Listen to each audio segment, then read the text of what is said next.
June 6, 1944. Dawn breaks over the coast of Normandy.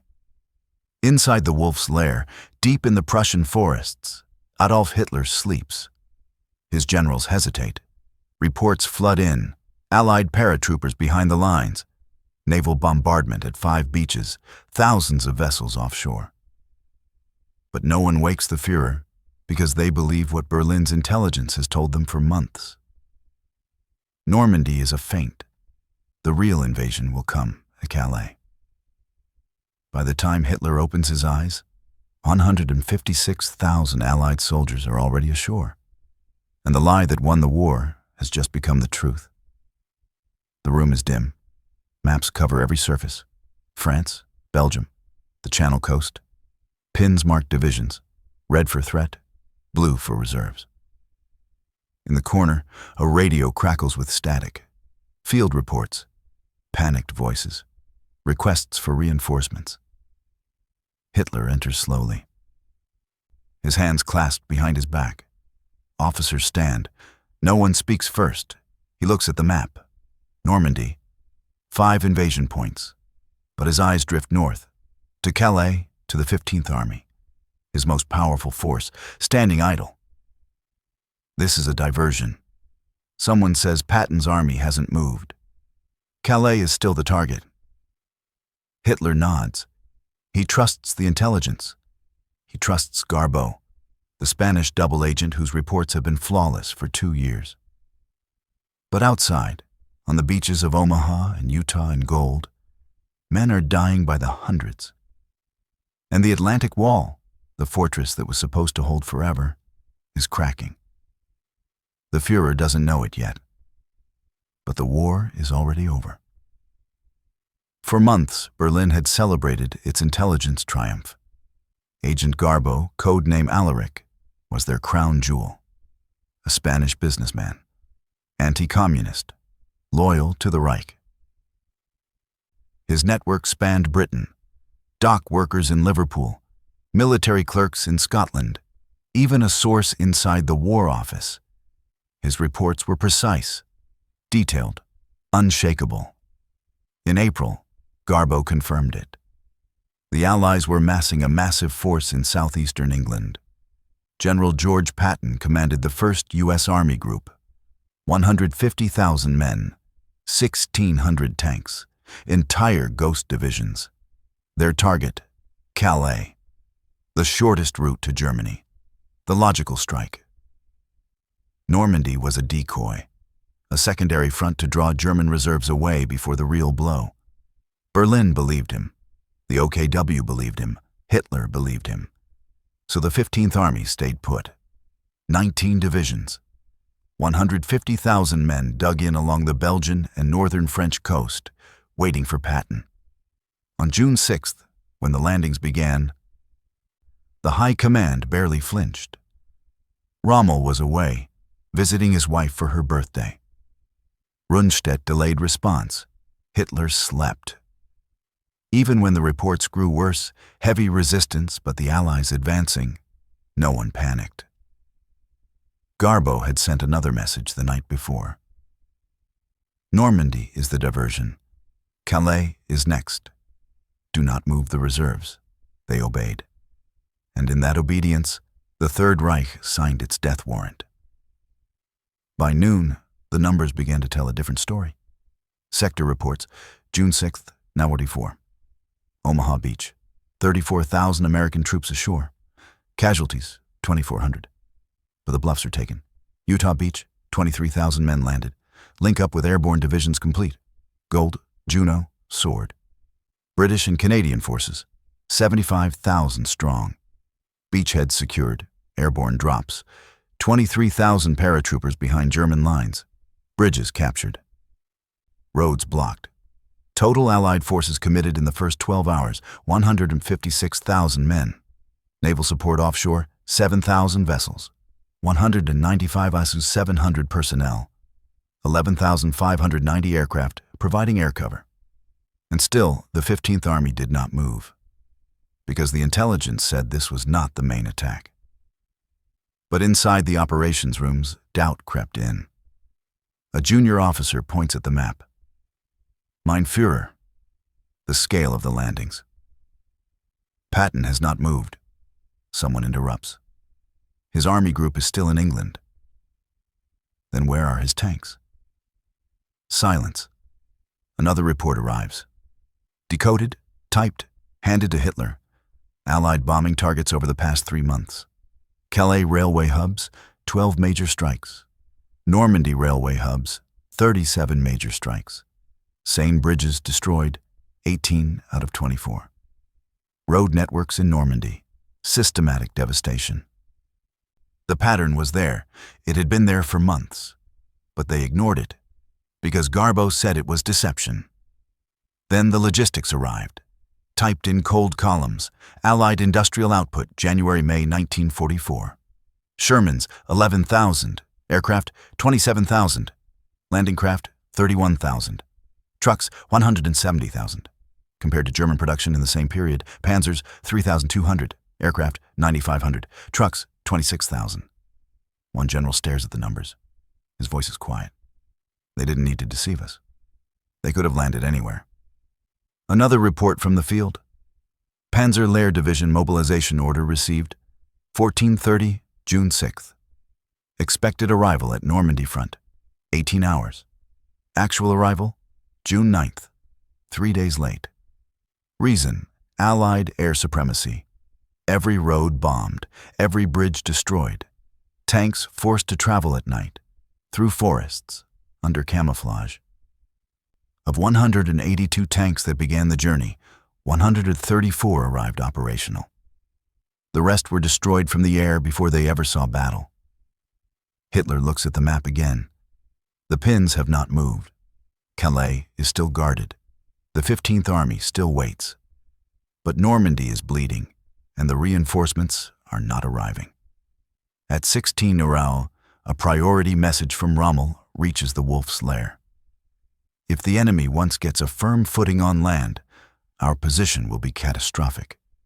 We must throw them back into the sea before nightfall. It is already past nightfall, and they are still ashore. The Führer's hands grip the edge of the table. Release the reserves, he says. Which reserves, mein Führer? To Normandy or to Calais? A pause. Hitler's jaw tightens. He does not answer, because the answer is becoming clear, and it is unthinkable. June 9th, 1944. 3 days after the landings, the Allies have not been pushed back, they have expanded. The beachheads, 5 separate zones on June 6th, are now linked. A continuous front, 50 miles wide, 10 miles deep in places. More ships arrive every hour, more tanks, more men. And still the 15th Army stands at Calais. Inside the Reich Chancellery, a different kind of silence has settled.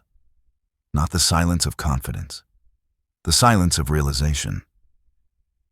An Abwehr officer enters with a decoded intercept. British radio traffic, routine supply coordination. Nothing unusual, except one detail. Patton's name, mentioned in the past tense, previously assigned, no longer attached. The officer's hand trembles as he places the paper on the desk. They disbanded his army group. Hitler looks up slowly. What? The first U.S. Army group. It was never real. The room goes cold. Another officer speaks, his voice barely above a whisper. The tanks we tracked in Kent. Inflatable. The landing craft at Dover, plywood and canvas. The radio traffic, actors reading scripts. Someone laughs. Not from humor, from shock. Garbo? No one answers at first. Then a voice from the back. An intelligence analyst who has been silent until now.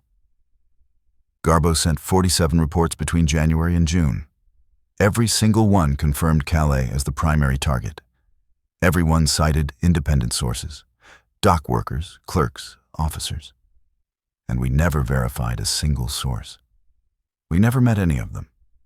We only had Garbo's word. He places a folder on the table. opens it.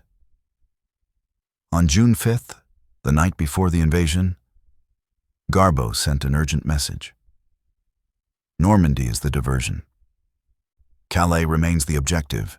Do not move the 15th Army. He looks up. It arrived at Oro 3 Marvers 3 hours before the landings. We received it at Oitzari 5 hours late. Why? Because no one was on duty to decode it at 3 in the morning. A bitter pause.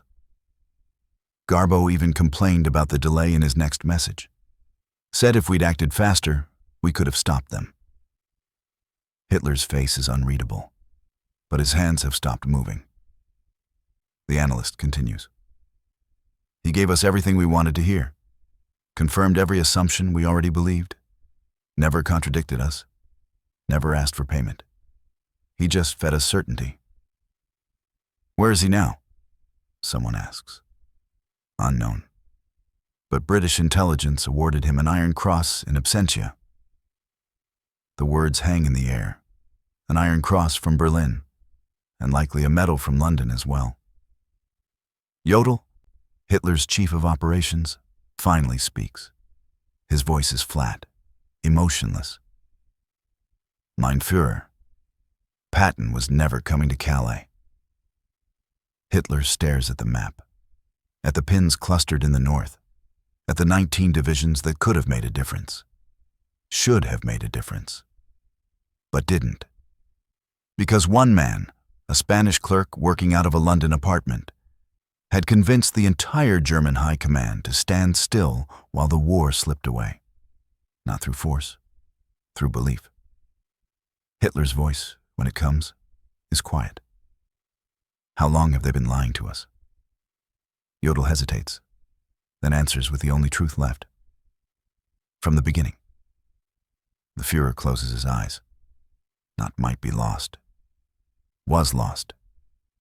The deception did not begin on June 6th. It began 2 years earlier, in 1942, in Lisbon. Juan Pujol Garcia, a Spanish chicken farmer with no military training, no intelligence experience, no connections, walked into the British embassy and offered to spy for the Allies. They rejected him 3 times, so he went to the Germans instead. And they accepted. He invented an entire network. 27 sub-agents, all fictional. A Portuguese businessman in Liverpool, a Welsh fascist in Swansea, a Venezuelan student in Glasgow. He wrote reports from Lisbon using a travel guide and old magazines. He described troop movements he imagined, convoys he invented, bases that didn't exist. And Berlin loved him. They paid him, praised him, gave him the code name Alaric. When British intelligence finally realized what he'd done, they brought him to London, gave him a new code name, Garbo, and turned him into the most valuable weapon of the war. The mechanics of the trap were elegant.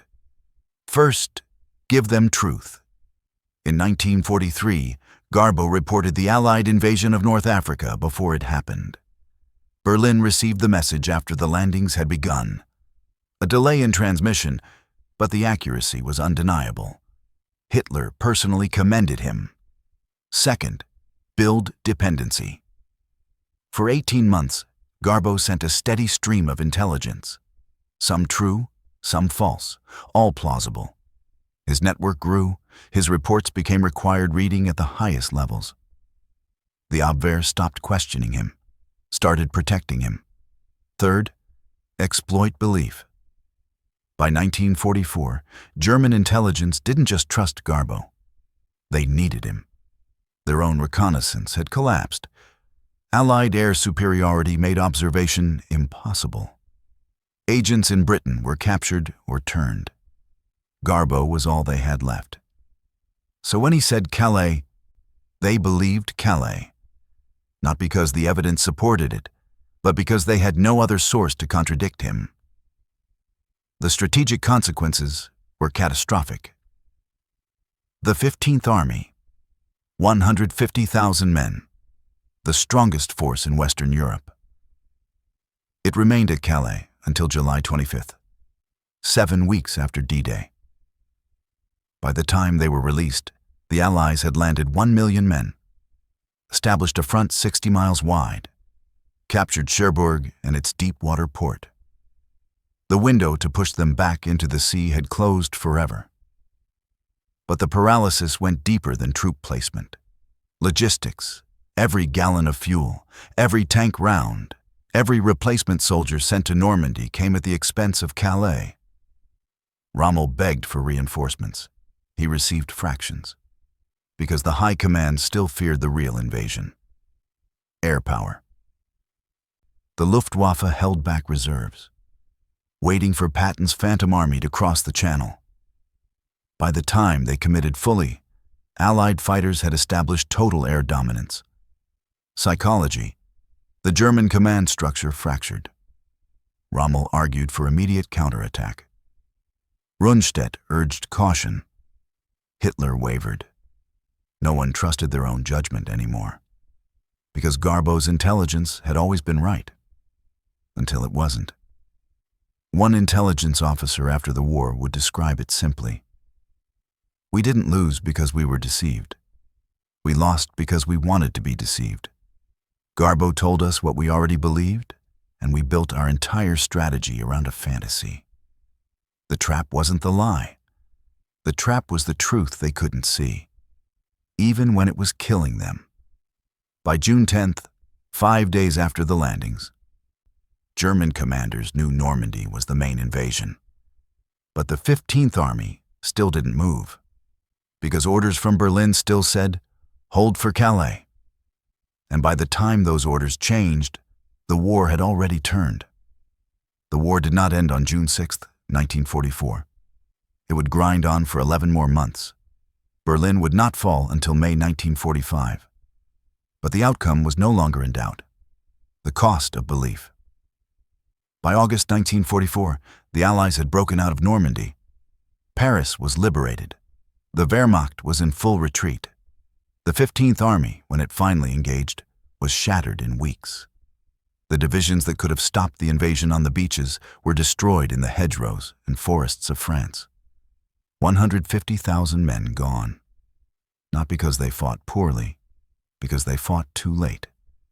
Rommel, who had warned of catastrophe, was forced to commit suicide in October, implicated in a plot against Hitler. Rundstedt was dismissed, reinstated, dismissed again, and Hitler retreated deeper into his bunker, surrounded by maps that no longer reflected reality, issuing orders to divisions that no longer existed. The man who won the war never fired a shot. Juan Pujol Garcia, Garbo, remained in London throughout the invasion, writing reports, inventing sources, feeding Berlin hope. On June 9th, the same day Hitler realized the truth, Garbo sent another message. "I regret the delay in my warning of June 5th. Had you acted on my intelligence immediately, the Normandy diversion could have been crushed." Berlin responded with gratitude and an Iron Cross. That same year, Garbo received the MBE from King George II, the only person in history decorated by both sides in the same war. After 1945, he disappeared, faked his own death, lived quietly in Venezuela until the 1980s, when historians finally found him. In an interview near the end of his life, he was asked how he felt about deceiving an entire nation. He paused, then said simply, "I didn't deceive them. They deceived themselves. I just let them." The lesson was carved into history. Wars are not only won with guns and tanks and ships. They are won with belief. And on June 6, 1944, Germany believed the wrong thing, not because the evidence was perfect, but because the lie was comfortable. By the time Hitler opened his eyes that morning, 156,000 Allied soldiers were already ashore. And the greatest deception operation in history had already succeeded, not because it was clever, but because it told them exactly what they wanted to hear. In war, the most dangerous enemy is not the one at the gates. It's the one inside your own mind.